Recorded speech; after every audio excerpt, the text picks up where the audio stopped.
was thinking about this, obviously, you don't know this, but I come up with these titles months in advance. And then I'm told what my title is next week, and I think about it all week. And usually as I think about it, it shifts and shifts and shifts again as I keep thinking about the different ways in which this title might apply to something that could inspire you, right? Because my strategic plan is to inspire you to be more than who you are being, to inspire you to look deeper into yourself, inspire you into sharing more love and more joy. Right? So I found that there's this strategic plan to how I go about things that aren't guided totally by me. And the thing that I thought of mostly about strategic plans is how logical and reasonable they usually are.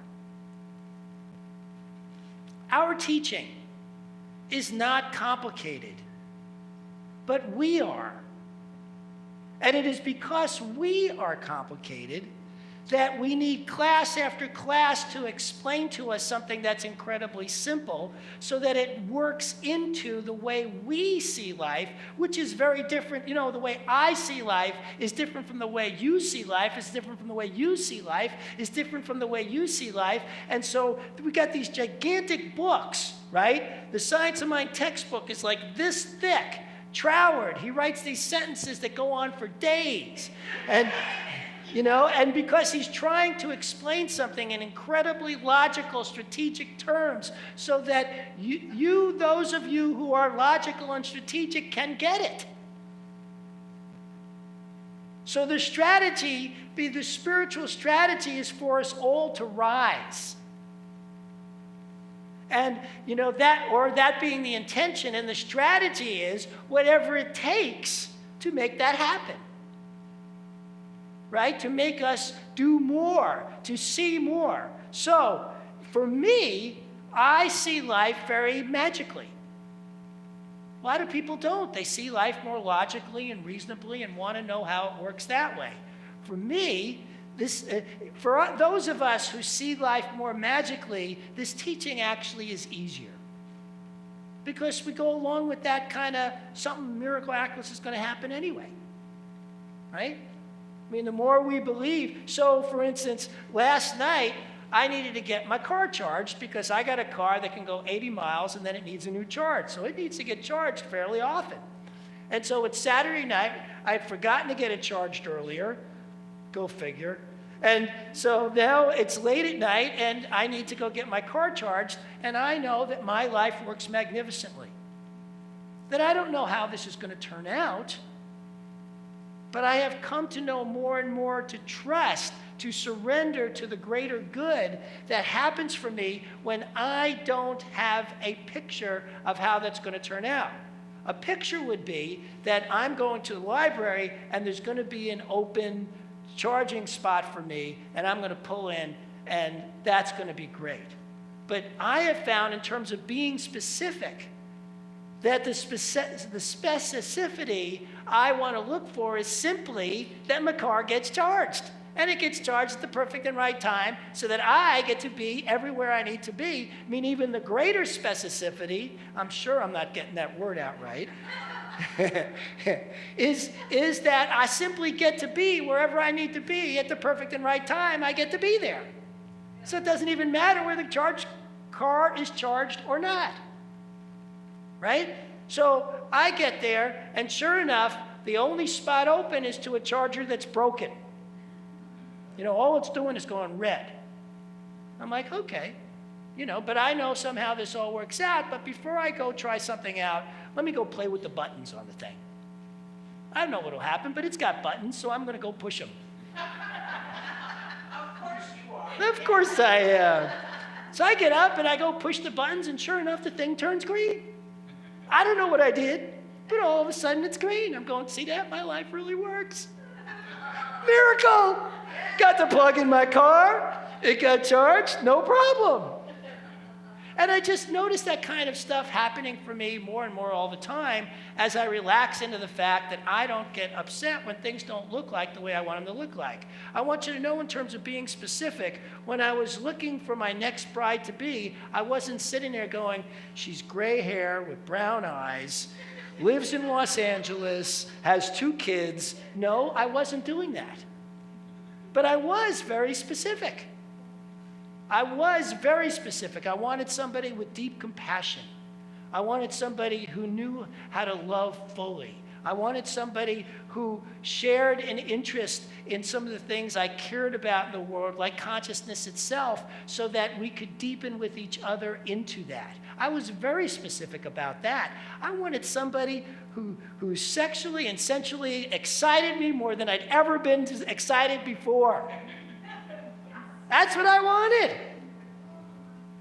And I got it. Woo!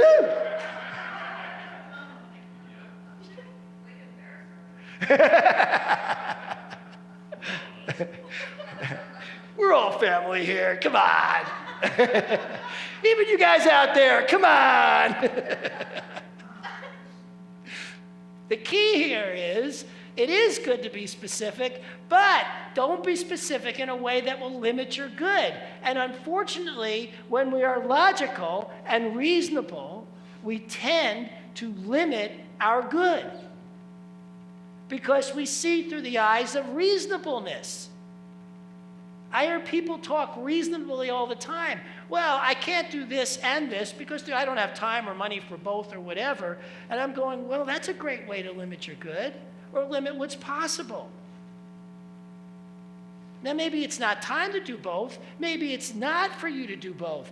But to think about it reasonably and logically will limit your good.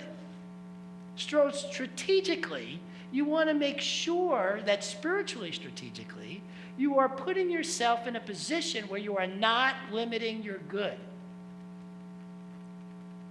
You want to be able to have it all and have it come to you in the ways that it comes to you, which is normally, for me, very, very different from what I had anticipated. I never in my life anticipated that being at my mom's death would be such a healing thing, would turn out the way it did. When my mom told me 6 months ago she had terminal cancer, and she was, and was going through this process of, what do I do? Do I do chemo? Do I try to live longer? Do I do this and that? And reaching her own decision around, no, what I'm going to do is live the rest of my days in as fun a way as possible. I'm just going to have a good time here.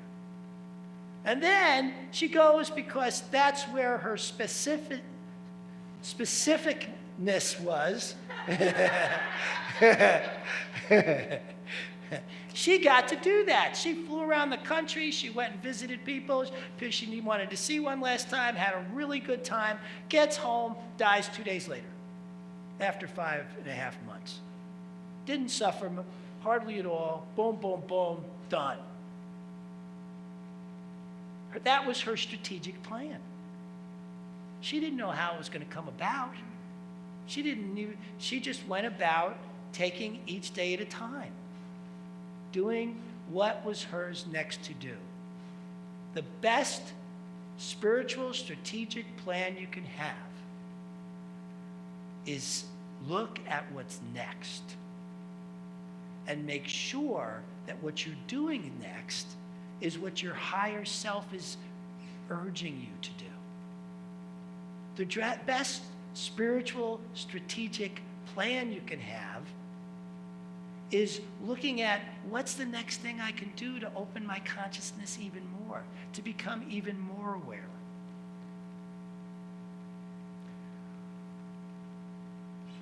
I don't like cats. I hate admitting it, but it's true. I don't like cats. And when I got Ash, I got 2 cats.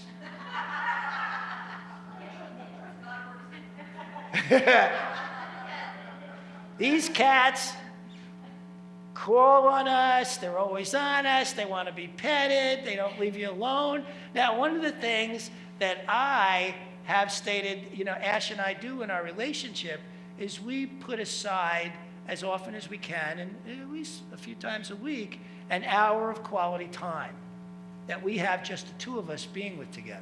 Now, this is on top of the fact that we always have a Sunday night date.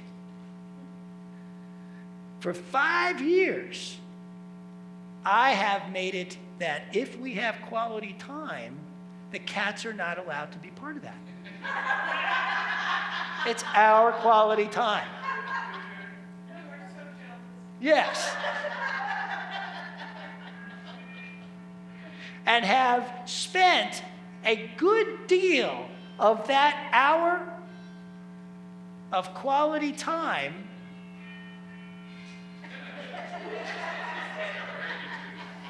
removing the cats from the couch.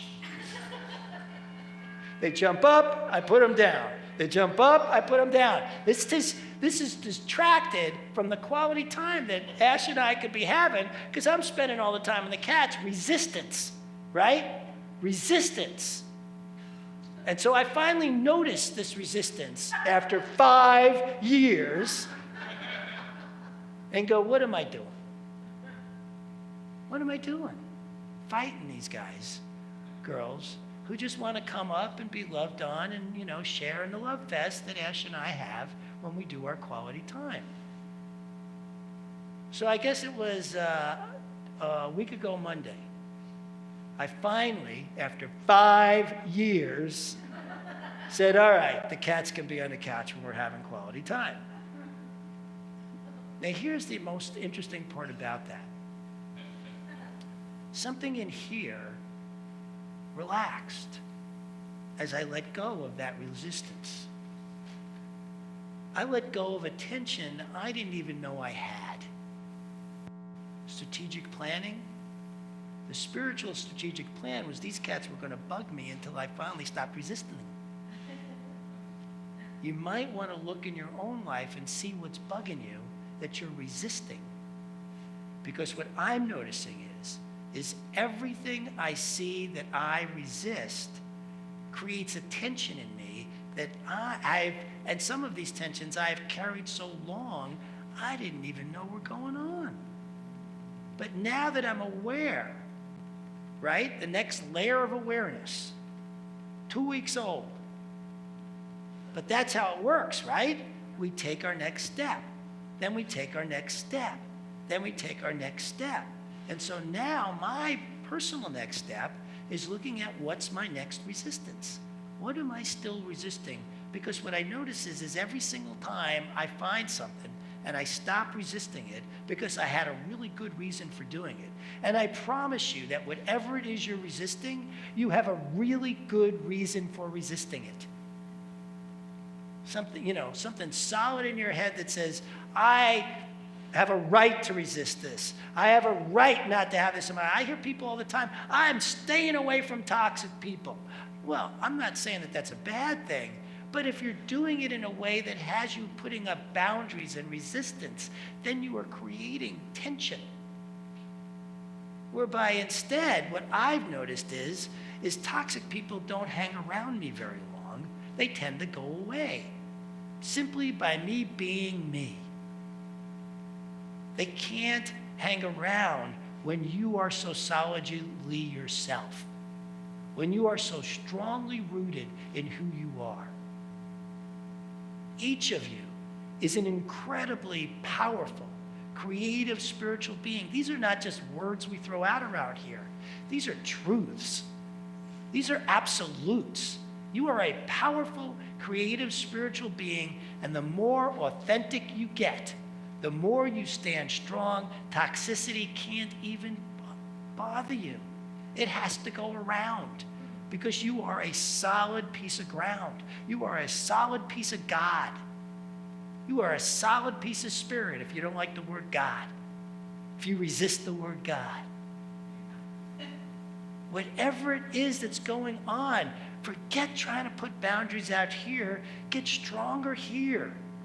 This is where the power is. This is where the presence is. And I'm noticing that every single time I stop doing this and instead do this, my body relaxes more. I get healthier. I can feel it. I get more energy, because that energy of holding those boundaries, man, the energy we waste holding up boundaries. Don't do that to yourself. You're better than this. You're stronger than this. You may think you need those boundaries, but what you really need is to concentrate here. Here's the power. Here's the presence. Here's where everything is possible. Everything is possible. Health, well-being, love, joy. Everything is possible here. This is where we want to focus. This is the presence. And when we are specific about that presence that is within ourselves, it becomes very clear what intentions to put forward. My greatest intention is for my own full flourishing life, my family's full flourishing life, this center's full flourishing life, and the world's full flourishing life, and every being in it. I know to achieve that takes zero boundaries and absolute power within ourselves. You know, being the change we want to be in the world means acting from that, feeling that, tearing away, opening the layers as they show up. Each layer. Look at your resistance to anything.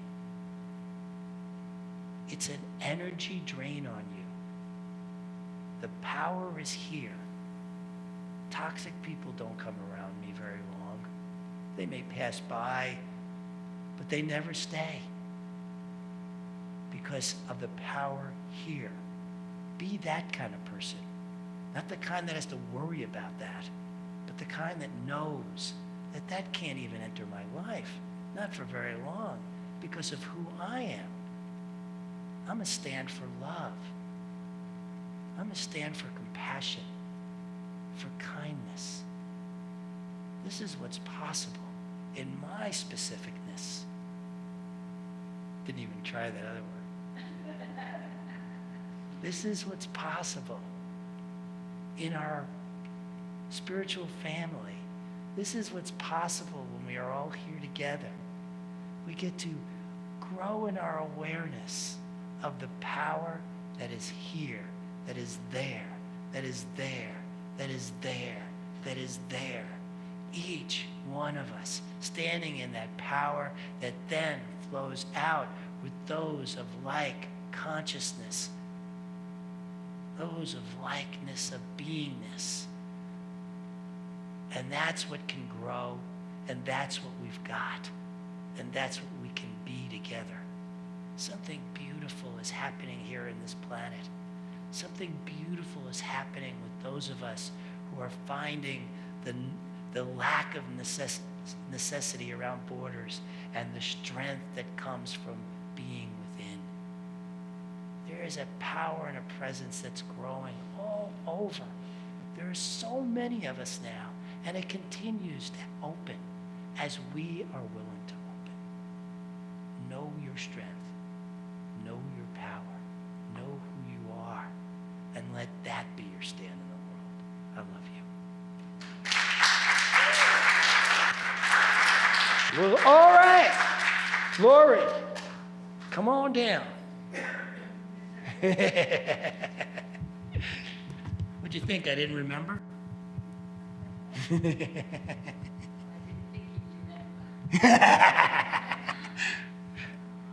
you. Of course. I'm calling all angels. I want complete healing on my foot that I had surgery on. That's being specific, but I'd like overall healing too. Thank you. All right. 8 to 10 folks up here, lay hands on Lori.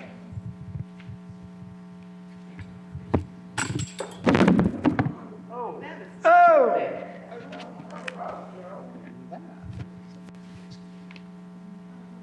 That's not the problem. That's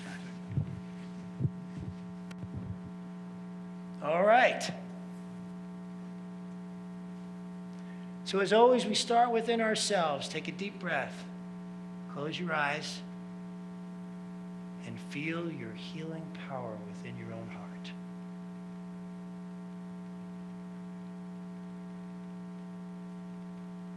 The love, the light within your own heart.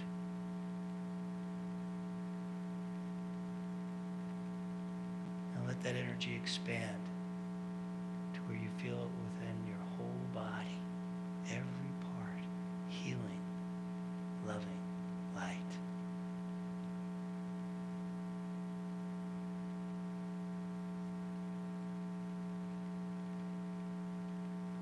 And now the whole room,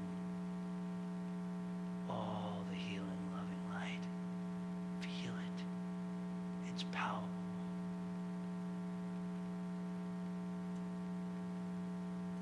And now we send it all through Lori, knowing for her true healing, true health, right here and right now. Knowing she is the essence of health, of light, of well-beingness. Her foot and her whole body.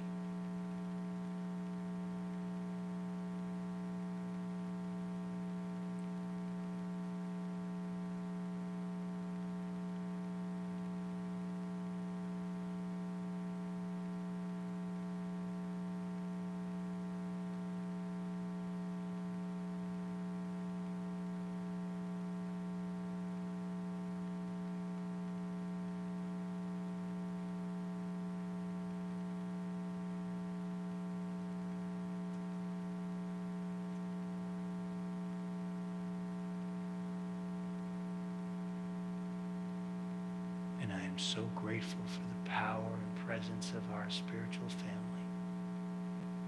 For the power and presence that we send and feel into Lori of who she is. A healing, a healed, powerful essence. Knowing for Lori this healing. Knowing for Lori this well-beingness. This goodness of life. Right here and right now. As we all say together, and so it is. All right.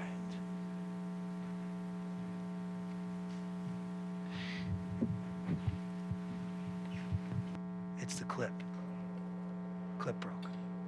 Not the mic, the clip. All right. That is the power and presence of our community. To feed the community. Take out what you're going to give. Hold it in your hand. Unfold it. Unfold it.